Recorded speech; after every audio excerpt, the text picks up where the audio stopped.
My sort of earliest memories. My mum, who was a nurse, she was a single mum and a nurse. We lived in one room on Farthing Lane, and I just remember it being ridiculously cramped, but very happy. You know, as a child, you know what you know, don't you? So you don't think about the things you haven't got. You just was there with my mum, and it was all good. So I sort of remember that. I remember seeing the huge looking kids going to Farthing School, and now when I think of it, those kids must have been 5, 6, but they seem giant to me. When I mean, it was very hard for my mum. She was, like I say, she was a single mum. She was on a nurse's salary, which, you know, wasn't very much at all. And at about 4.5, 5 years old, my mum we got housed on Surrey Lane Estates in Battersea, and to me that was like I remember that very, very vividly. It felt like people must feel like when they win the lottery or something, that you know, suddenly I had my own room.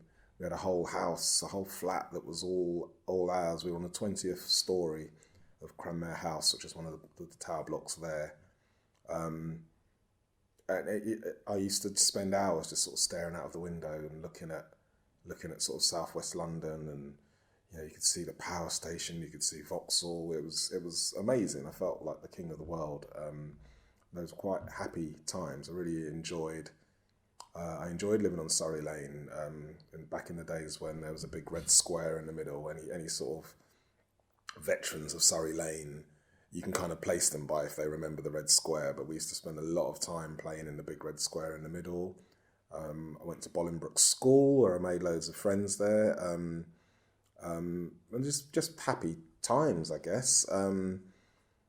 When I got to about 8, we were rehoused. So my brother and sister are 10 and 11 years younger than me, but we were rehoused to an estate in Earlsfield, the Brocklebank estate, where my mum still lives now.